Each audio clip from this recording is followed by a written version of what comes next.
Good day to all of you, all our listeners and viewers, to this new green screen that we're now running from this day on until the 4th October. This is a project from European Green Party that tries to foster a discussion and information on upcoming political issues from the European level. And today we're having a cooperation with the European Environmental Bureau. So this is going to be a debate about a film you can screen for the upcoming days. It's going to be a film about bees, pesticides, and farmers. And it's a film about a Chinese situation where you can follow in a very artful way how actually the dilemma between agriculture, pesticide use, bees, pollinations, income, and so on are actually meeting the reality of farming practices. In this case, in China, but you can actually draw conclusions for many areas of the world, also for Europe. So let's see the trailer of the film, and then let's welcome our participants for this debate.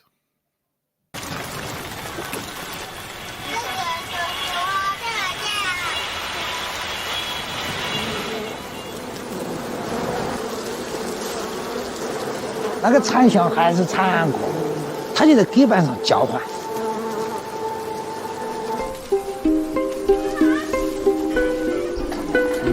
没当没事先，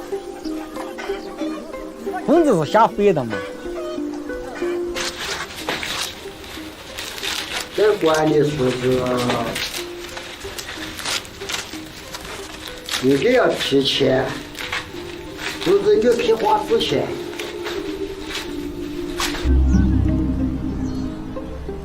5年不这么结果以后，所以我通过这些了解以后，我就觉得我们这个地方必须要搞一个人工社会。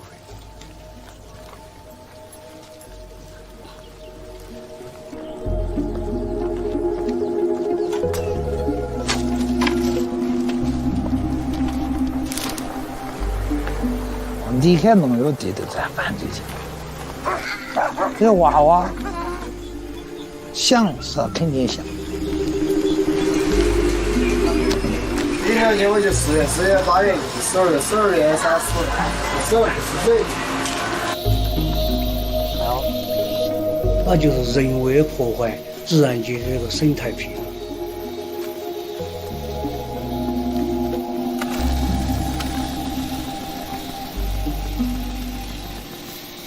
哪个你站你手上做点活动，你是生活。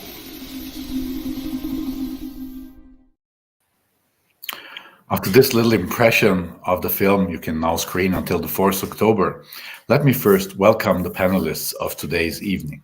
First of all, our cooperation partner, Johanna Sandal from the European Environmental Bureau. And she's currently running as president of the European Environmental Bureau, coming from Sweden, and also being there very involved into nature conservation, as she has served as a president of the Swedish Society for Nature Conservation. She's also active in diverse delegations from the Swedish government in regards of biodiversity, agriculture, and pesticides issues. Very warm welcome, and thanks a lot for joining our debate in this evening. Next to her, I want to welcome Paula Joya. Paula Joya is a beekeeper and a farmer in Germany, close to Berlin, I learned, in a solidaric agriculture.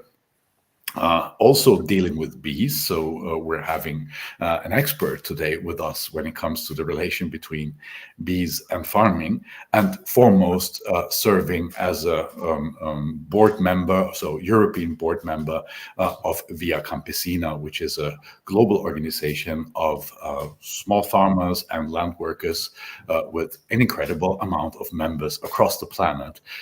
Thanks so much for joining our conversation this evening, Paula. And last but not least, I want to welcome Michel Besnard, colleague from France that is intensively working on the, well, damages that pesticides do to us human beings. He's very engaged in trying to get pesticide disease acknowledged as professional disease or professional illnesses in France, relatively successfully, I must say. So he's currently the president of a collective of victims of pesticides. Thank you very much for joining our conversation this evening, Michel. Okay. Welcome. As all of you viewers have not seen the film yet, and you will have the possibility in the upcoming days, let's try to set the frame of our discussion on, let's say, the main questions that we will deal with in this conversation and what actually the film is also about. It's about the relation between bees, farming, and pesticides. So let's just give a short introduction to our viewers on the, let's say, main criteria of this triangle that is so interdependent on each other. If I may maybe start with Paula, as you're a beekeeper yourself, could you explain in a few words why are bees and other pollinators so important for agriculture? Yes, clear, for sure. Thanks, first of all, for inviting us to be here today with you and being part of the discussion. I think, there are different ways, for plants to reproduce, and some plants, they manage to do it autonomously. Let's say others need wind, others need pollinators, to allow, that the reproduction takes place, and that a flower turns to be a fruit, and in the end to have a vegetable or to have a fruit on our plates, let's say, and trying to connect it like with the effects of pesticides, that when these bees visits this flower, these beautiful flowers, and they are full of poison, they also get sick, and or they bring this poison also inside their hives, or and they start sharing it through the environment, and in the end, if they die, the plants that depend on bees, but it's not only the honey bees, there are several other insects, which are responsible for pollination, that also suffer from the impacts of pesticides, and which in the end means that when the audiences maybe watch the video are going to see that in the end these plants, these trees, they are not able to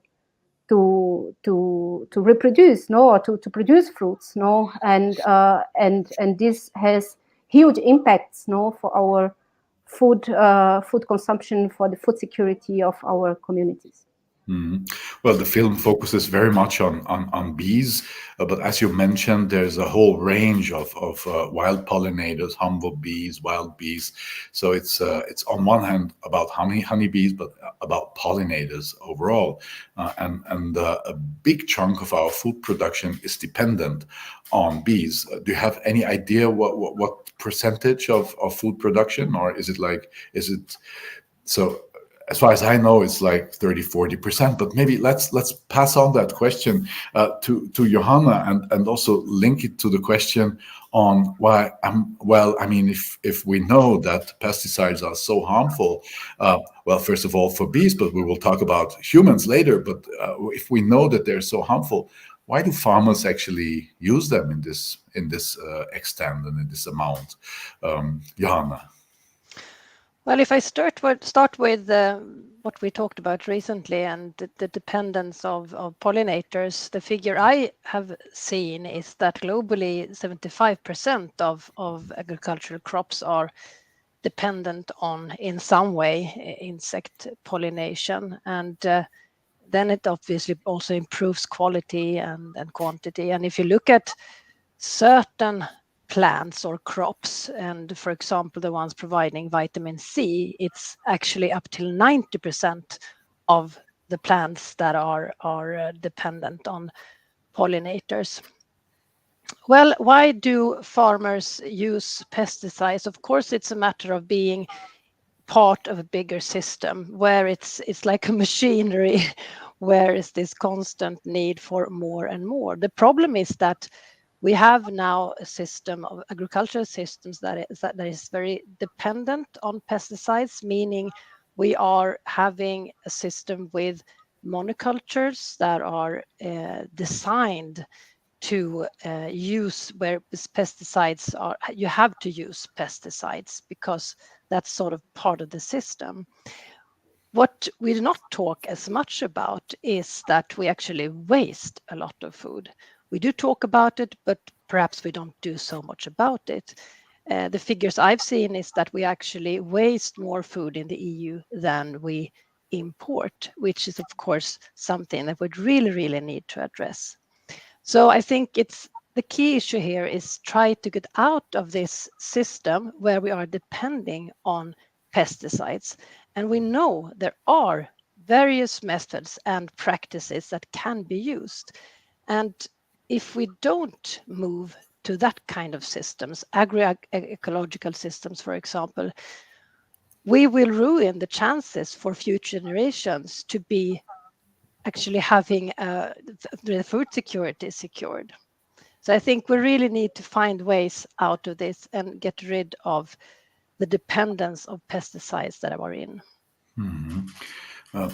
So you're actually saying without pollinators, we're losing most of the food production. In the long run, yes. Yes. Paula, would you also like to comment on the question, why are farmers actually using it? We heard, okay, to kind of raise the yields. Yes, give your comment, please. Yeah, I just want to try to, to go a bit back, why do they use, and a bit like looking at historically, from a historical point of view,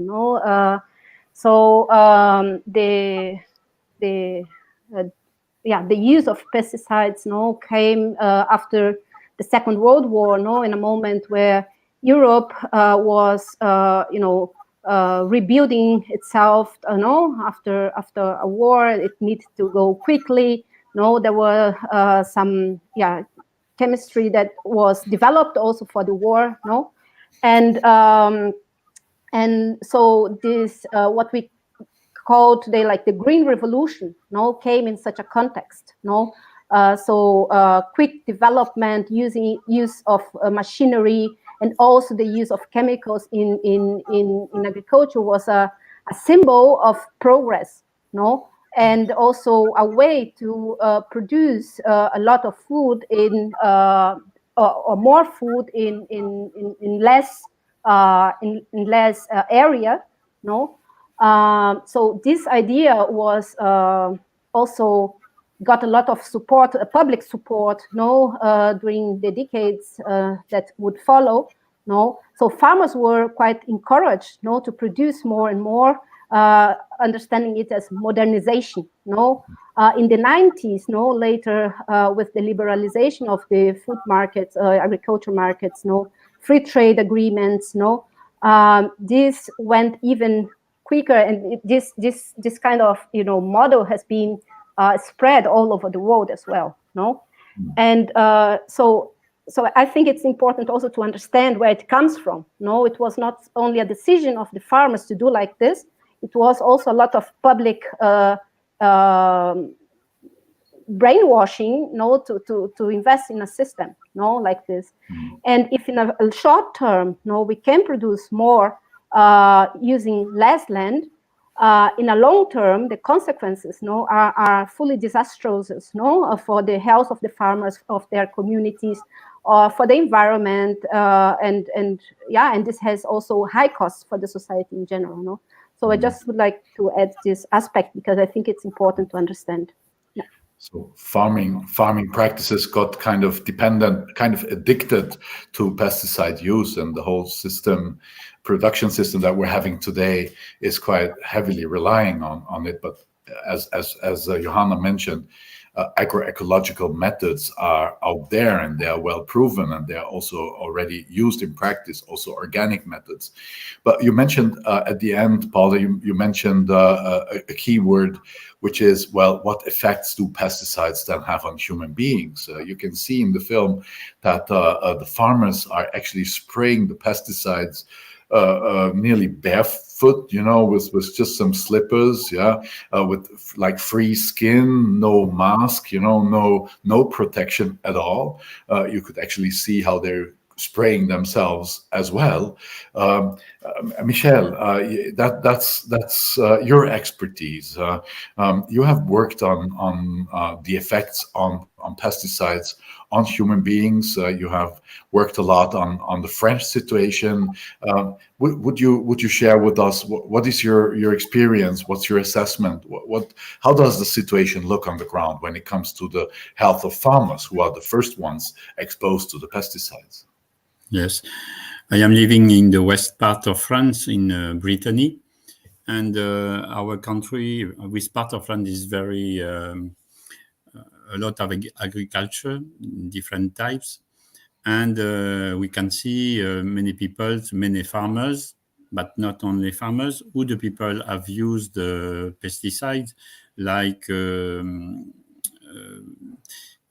employees in the agriculture company, people working in the gardens, people working in the towns to keep clean the streets and so. So all the people can have some disease linked with the use of pesticide. In France, I don't know exactly in the other countries of Europe, but in France we have a list of official list of disease considered like linked with the use of pesticides. The first one is the Parkinson. The second is what we call lymphome. I don't know in English the translation. Myelome, leukemia, and now prostate. Prostate, you understand? Prostate, yes, for the men.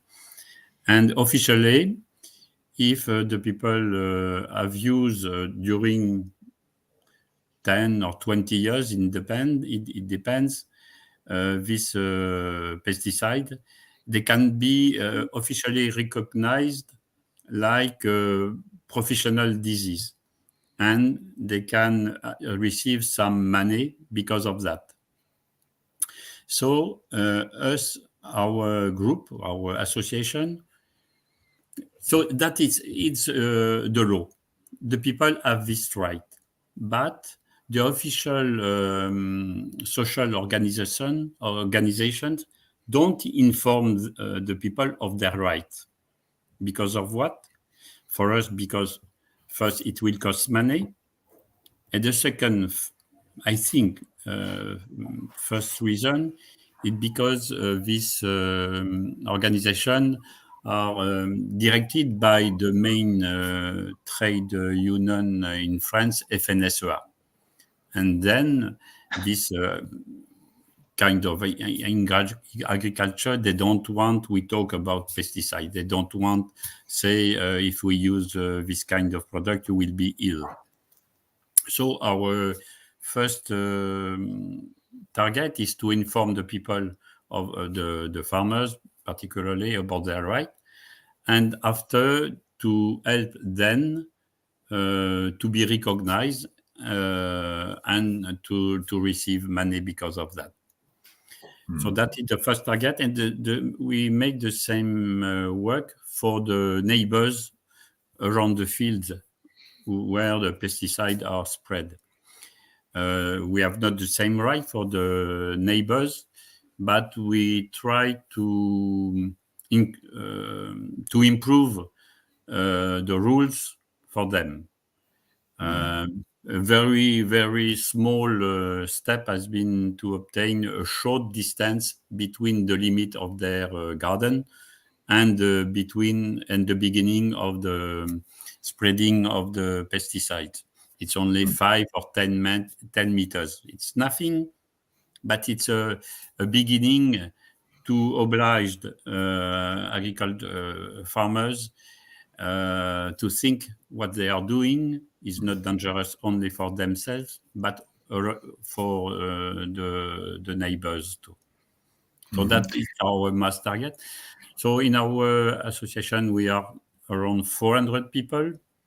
And until now, we have obtained for 100 farmers for the mostly, we have obtained this that their disease is linked with the use of pesticide. And around that, what we organize a lot of debates in the campaign to talk with the people and to explain what we are doing. And our final target is to obtain the pesticide has been banned from agriculture and to promote another kind of agriculture without pesticides. Thank you, Michel, and very important that you also mentioned it's not just the farmers themselves. First of all, there's also many more people using pesticides, public servants in public spaces, gardens, parks, rail workers that kind of use it on the railways, but also all the people that are affected directly by being sprayed or co-sprayed, but also then indirectly, actually the whole population is actually affected by pesticides. Maybe I will turn back to Paula and Johanna. What is your experience? Does it make a difference how professional farms are in the way they use pesticides, or and also because I guess as I've seen in the film, well, these farmers, they will be directly affected because they don't even use any security.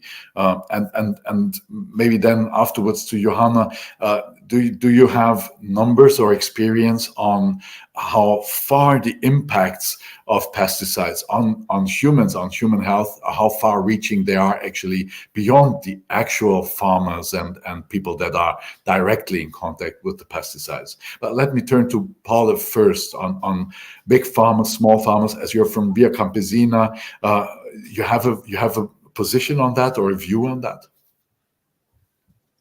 Yeah, I mean, La Via Campesina is an organization, especially with small-scale food producers. So that's my main focus of knowledge. So I think what's important, as you already mentioned, the impacts are not only on the farmers themselves.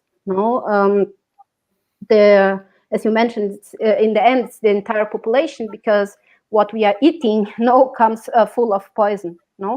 But the direct impacts, it's not only to the farmer who is, in many contexts, especially, I would like, because Michel focused a lot already here in France, but like looking to the south, the information doesn't really reach the ones who will use it, in terms of how to use it, as the film will show, people walking without shoes, with short, without actually professional protection for that. But in the end, they are not the only ones impacted. They go back home. Their clothes are full of poison. Normally, they are the men who were bringing this spray. And then their wives are normally the ones who have to wash their hands, their clothes, and then suffer also this poison in their hands, because also they will not use any protection to wash the clothes. So then another impact that we see, for example, in Western Africa, talking to colleagues there, is that these bottles where the pesticides comes, in the end they are used as water bottles, to go to collect water, Or another colleague was reporting that they went to a farmer market, also in Western Africa, And then they saw like honey being sold in bottles of pesticides. They don't have other bottles, no, but it's just like the lack of information. No, so this is it's not only the fruit or the vegetable that we are going to eat. No, there are different ways of contamination. Also, taking into account how is the wind today. No, can I spray today or not? No, because it's not only the contamination can happen through orally, through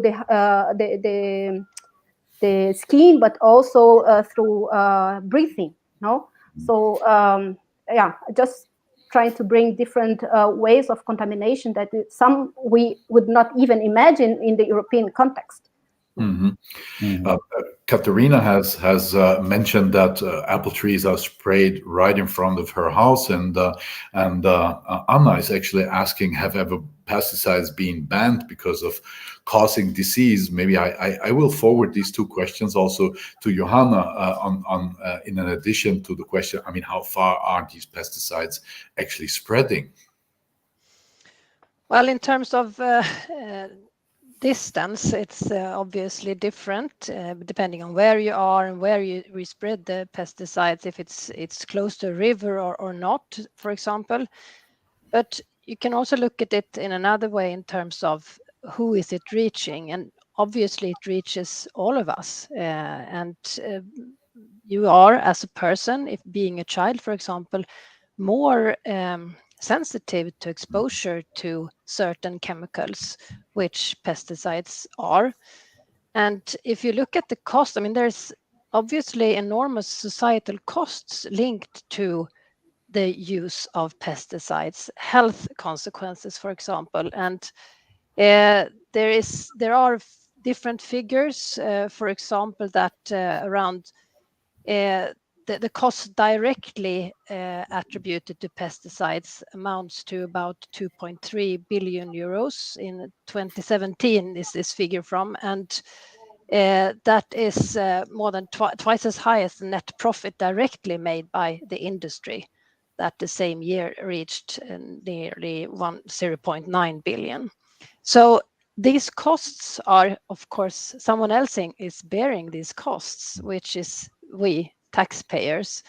And also linked to this, there's obviously air pollution consequences. There is drinking water consequences. There is example from Cadiz, for example, where DDT has been found in drinking water, and pollution and pesticides in sleeping rooms near to where people are living near agricultural areas. So, and these costs are, of course, it's a lot for the society to bear, and many times higher than the actual profits or gains that you get from the use of pesticides. The problem is that it's calculated somewhere else. You don't put it together, but there is a cost for society and a gain for someone else. And that's a very, very important argument that we shouldn't overlook, because the argument of agriculture and industrial agriculture is very often, well, the yields and the profits and the amount of harvest.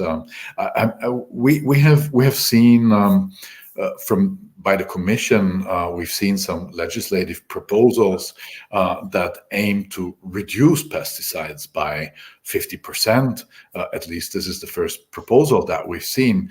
Michel, you as a person that are dealing with, well, the actual fallen ill citizens and farmers, is a reduction of 50% something that kind of satisfies you in your struggle? Is this the solution?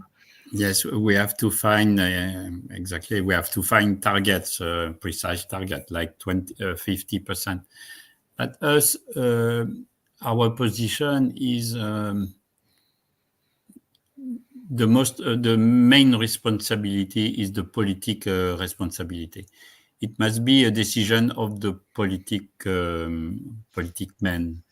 And what we see in France, but I suppose in the other countries is the same. They know everything about the pollution, the water, the air, the ground, the increasing of the cancer for the children, of all the disease. They know everything, but we suppose they are very linked with the economic power, and they are directing back the economic power. And so they promise, but they never done what they have promised. In France, it's with our actual government, it's very evident. So what we think is politics have to decide a date when we stop definitely to use the pesticide. It's not possible to say, "Up, we will stop now." No, it's not impossible to say that. But we have to find the target and to build the way together, all the population, farmers, industry, citizen, the way to ban the pesticide. So in its time, I don't know if it's 5-10 years, but we have to start this way. Us, we are not absolutely confident with the politics, because we see many times they don't do what they promise. So we think the fight at the basis of all the citizens is very important to push to prendre conscience, to change the brain of everybody. It's very important. So if we start by 50%, what we say, we would like to stop in the next 5 years the use of pesticide. So I know it's very short, but now we are in the wall. Here in Brittany, the water is very polluted by pesticides. Now, I don't know in the other countries. Until now, they were searching only the main molecule. But now they begin to search the metabolite. I don't know. Okay. Yes. So it means each molecule is changing after some weeks or months in different other molecules. And until now, they don't try to find that in the water. But really, our water is not drinkable if we try to find everything is inside. So it's a lot of work. And yes, 50%, I don't know when, but it's the way we have and the responsibility of the politics. And we know about the solution are existing. All the organic agriculture is the show to us every day it's possible to work without any pesticide. Yeah, we'll come to that in a moment. Maybe back to Johanna. There was still the question pending from, I think it was it Katrina? I don't know anymore. But the question whether pesticides are banned in Europe and what does it actually take? And if I may add now what I conclude from Michel's intervention is also the metabolites. So the actual kind of when the molecules fall apart are not measured as far as I know, or please correct me on that. And especially there is not a lot of research on how they still affect health. And also what we see is that there's many different pesticides used. In the film, you can even see that they're mixing them in one bucket all together, and there's how do you say, well, different pesticides together are actually developing additional threats. Could you give us a bit of an insight on that from your environmental bureau's side? I'm sure you have worked on that. Sorry, but the question again, I lost it somewhere. So have pesticides been banned, and if yes, why?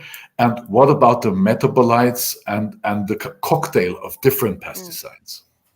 Yes, some pesticides have been banned, and the reason being, well, for example, health issues, reproduction issues, cancer issues, etc.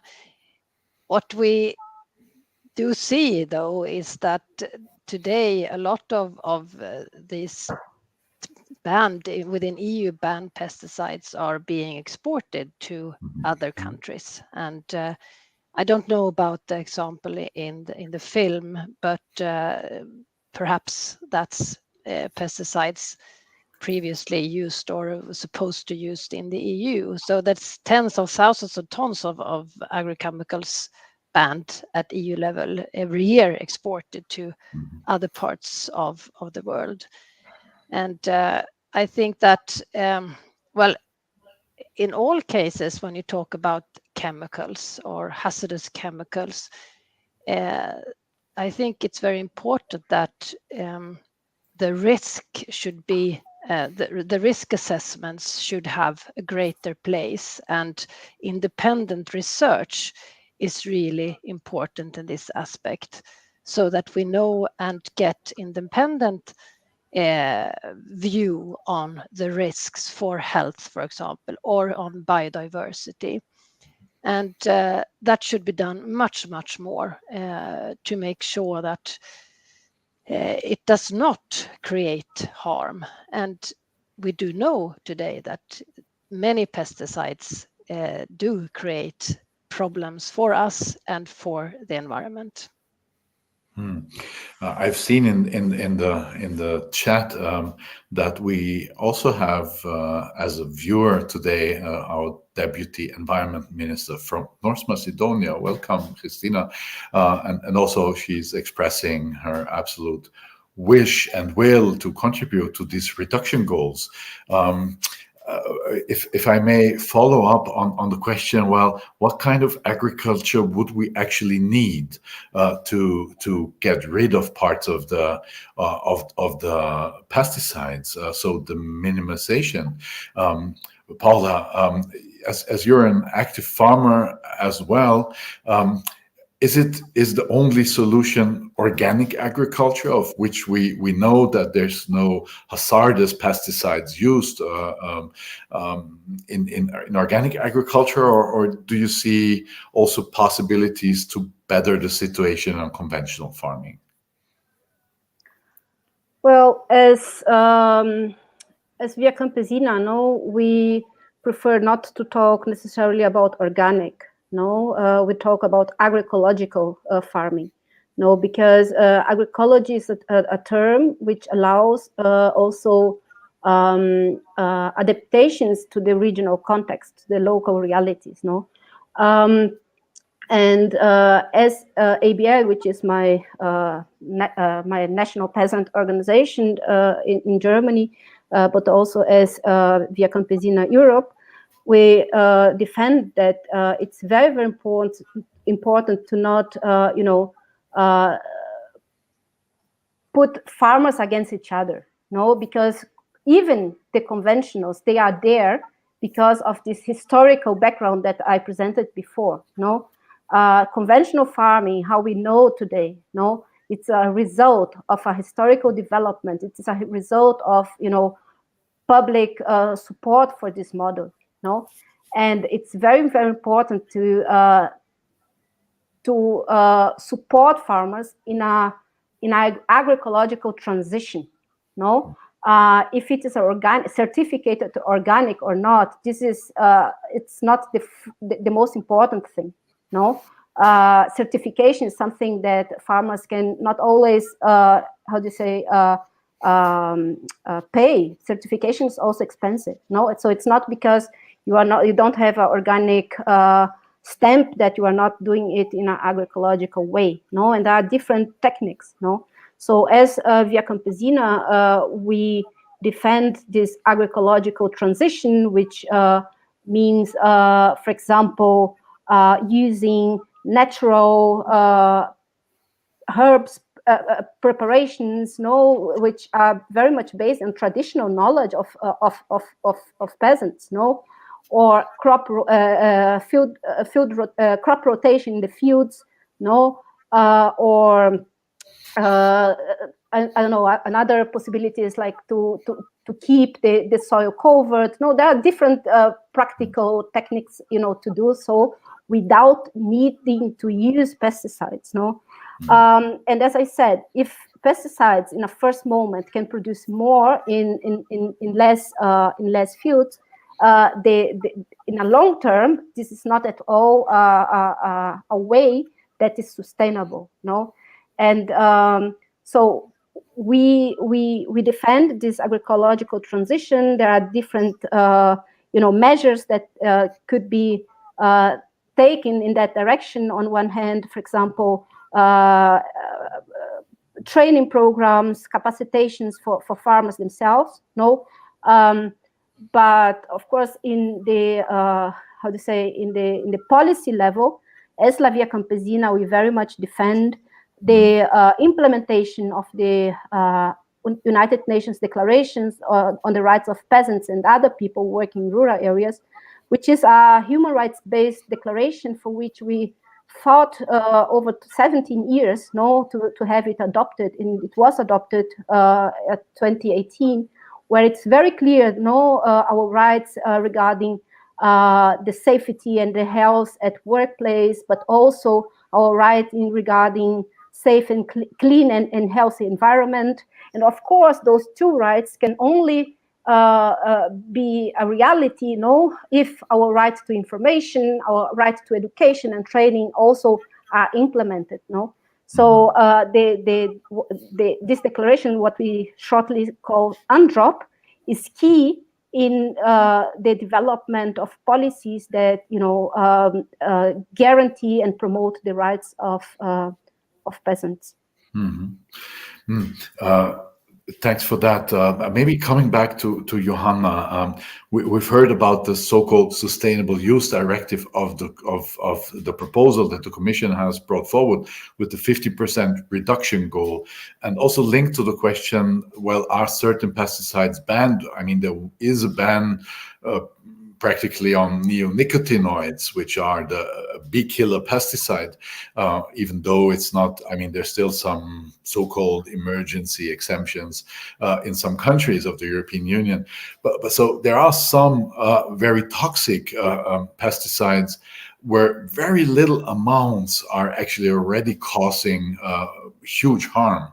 And so this 50% reduction goal, how shall we read that? Does that mean of all kinds of pesticides, or is it just on volume, or is it 50% of every kind of pesticides? Maybe could you give us a bit more insight on in which direction is this going? Well, I think from from an EB perspective, this proposal, the sustainable use of pesticides, can definitely be an effective and coherent step to reach an effective and coherent pesticide reduction policy in the EU.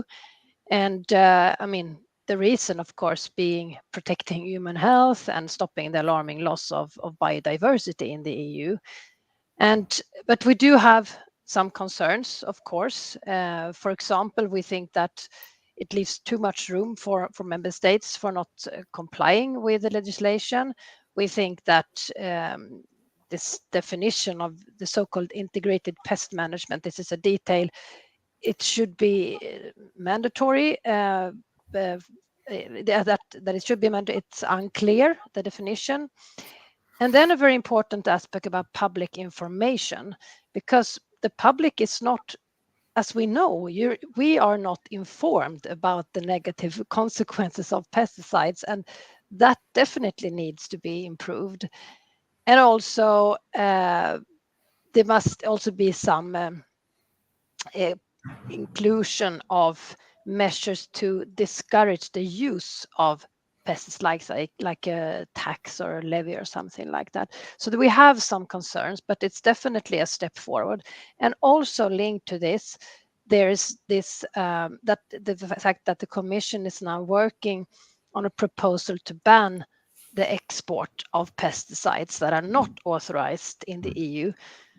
But there are vested interests that are trying to weaken it already. And when it comes to the SUR, the sustainable use of pesticides, there's many member states now not committed to it. It's very clear, and I think it's very, very disappointed that they're not committed to protect their citizens, and that includes farmers and farm workers and the environment. And it's such a crucial issue, and I think it should definitely be something that would be supported by the EU's member states. So Yeah. that's the EB's position on that.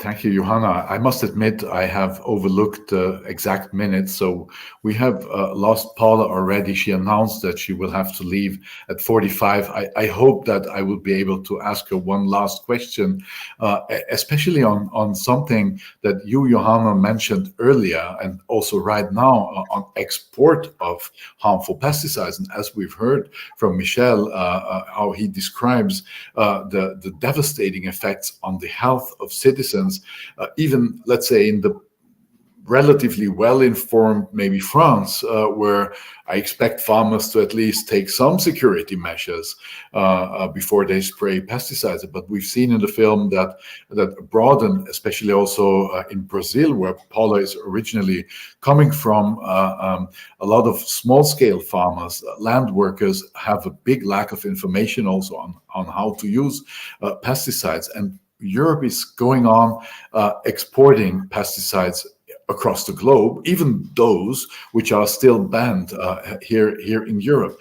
Maybe a short question to Michel. Are you actually in contact with other comparable initiatives as the one you are leading? So do you have a network of organizations that deal with health effects on pesticides beyond France? And if yes, I would be very keen on getting this information and also spreading it further. Okay, so first level, in France, we have a very network, a very informal network between small associations who are working on the, I don't know in English, on the field, on the ground, very locally. And we share information, what we do. We inform the other people what they are doing, and so and so. So that in France, and it works well because more and more people are sensitive with these problems. 2 weeks ago, we had a meeting with Quebec in Canada farmers. The rules are totally different. Farmers have no help from the government to be recognized. It's more advocate offices who are helping them. So we exchange some information together. 4 or 5 years ago, we went to Brussels with employees of the big cooperative in France named Triscalia, where 5 employees have been intoxicated during their work. And we met PAN, Pest Action Network, and different deputies. But no, in Europe, we have no link. It needs time. We have in our association, we have no employees. We work by ourselves without any money. We refuse to receive money. We want to keep our independence. Okay, well, we do what we can. It's not sufficient. I would like to add, after Joanna, what we are thinking. We think to change the mind of the people. It's the name in the word in English. I forget it, but we organize meeting, and the people who are ill, they explained what they have done. It's not only the brain, the reason, but it's also the emotion, and that is the when we organize debates, we have always conventional farmers, big conventional farmers are coming to make the contradiction with us. But after the témoignage in French, the word witness, after they have explained what they are living, what are the consequences on the family, women who lose their husband very quickly, and so and so, it's a very strong mean to change the mind of the people. I don't know if I explained well, but yes, you did, absolutely. Yeah. If you have a witness, and if the person is able to actually explain how it happened, how they used pesticides, and what was the outcome, and if you see the person in front of you, you can reach people much better. And this is, I think, when it's farmers who are speaking to farmers, yes, it's much more strong than what it's people from the town. That's an important advice. Maybe I come back to Johanna also for a last view on this international level, where we've seen from Christina also an input that she says, well, Europe is so important also or European Union is important for other regions, in her case, a European country, North Macedonia, but also abroad. So we're kind of the light tower of reducing pesticides while still exporting them. Can you just give us a short word on is there a chance to stop these exports of banned pesticides? Do you see a legal initiative that could actually provide us with that? Yes, there is such a. I know that the Commission is working on such a proposal, but also, as I mentioned, there is obviously a lot of interests making them not to put it forward, so to speak. So I think here we as citizens have a very important role to play.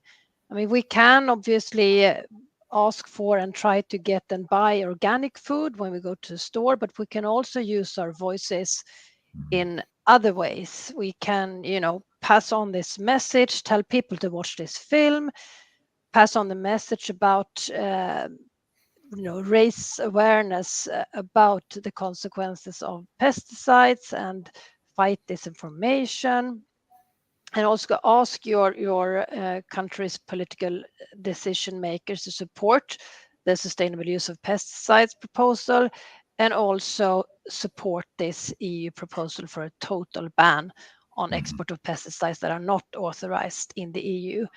And that we want to, I think all of us as citizens want to be a front runner, want to show that we can lead by example. And I think that EU has such a role to play. And by exporting the pesticides that we do not want in our own backyard, that's not leading by example.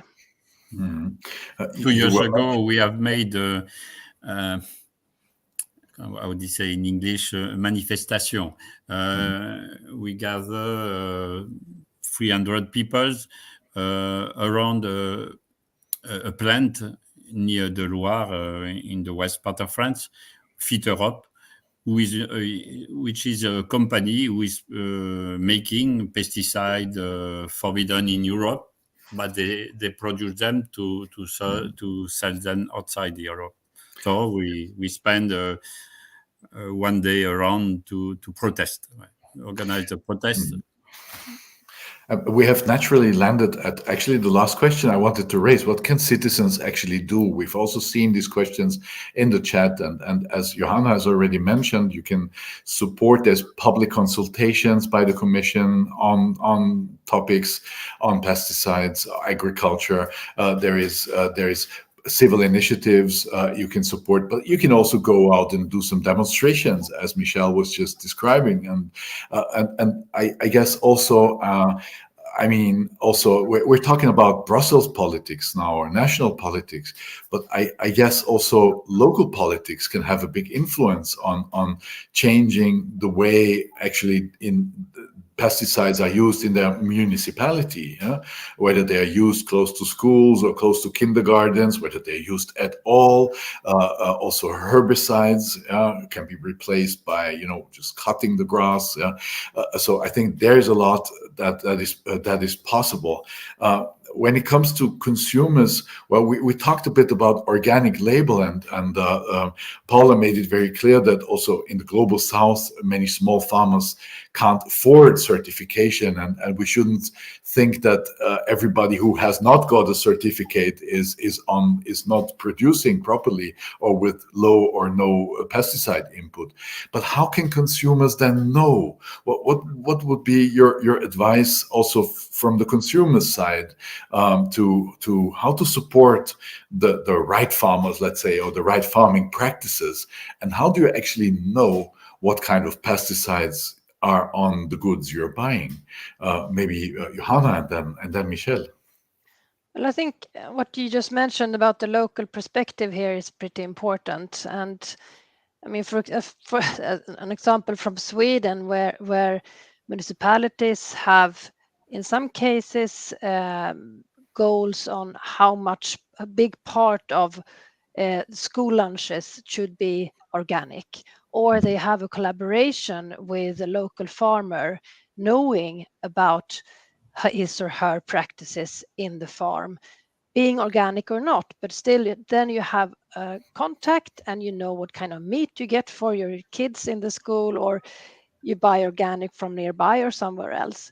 So I think that knowing what you get on your plate is obviously much easier if you are close to the producer. It's not always easy. It's not always the case that you're close to the producer. And then, of course, labeling helps. And you know that organic is organic. But I think that the local perspective, I think, should be, it is really important. And you can do a lot on a local level in the local municipality. And I've seen even projects appearing and performing very well where farmers actually deliver, baskets of fruit or vegetables into the city. Or also projects of community-based agriculture where you kind of participate directly with a share of the yield and so on. There's very encouraging projects out there, and clearly, if you know, we think yes, Michel, yes. Mean is important for us. I think it's in the college, in the school, in the restaurant, of all this equipment, school, hospital, and to improve the percentage of organic food. For the school, for example, if children eat more and more organic food, they change their taste, they learn, and they train their parents to change at home. So for us, the more organic food in the school is a very good way to increase organic food and to change the mind of the people. Thank you, Michel. So I need to conclude. We have come to the end of our time span here for this conversation. Very clear. The problem is designed very clear also in the film, where that pesticides and natural pollinators don't go together, that pesticide use is having a direct effect on our health, a devastating effect, that there are other models out there And we actually see also initiatives from the political level, from the Commission, from the Parliament, that try to reduce pesticides substantially. We see that we still need to fix exports. So I think this is really an open flank, I would say. But we also see that there's a lot of solutions out there for us, for you, for all of us together, how we can also contribute to a change of agricultural practices through choosing where we source our food from, basically. And so I think there was a lot of very important input here. A bit sorry that I can't personally say goodbye to Paula, but it was a pleasure having Paula on this panel. I want to thank Johanna Sandel very much on also joining this conversation and doing this collaboration with us on this very important topic. And I want to thank Michel of bringing in all his experience and all his, direct impressions of people being affected by pesticides. That was a very fruitful conversation. I want to thank you very much for participating again. I want to thank everyone who is watching that debate now live or in the next upcoming days on YouTube next to the film. I would invite all of you, have a look into the film Earth Muted. It's worth seeing. It's worth getting a direct impression, in this case from a Chinese example, which could be anywhere in the world, actually, even within Europe or the European Union. Thanks very much for joining. My name is Thomas Waits. I'm the co-chair of European Green Party, and together with civil society, we're doing our best to, clean up this planet and create a safe and healthy environment for us, for nature, for our pollinators, for the whole Earth. Let's not mute Earth. Watch the film. See you next time. Thanks for joining.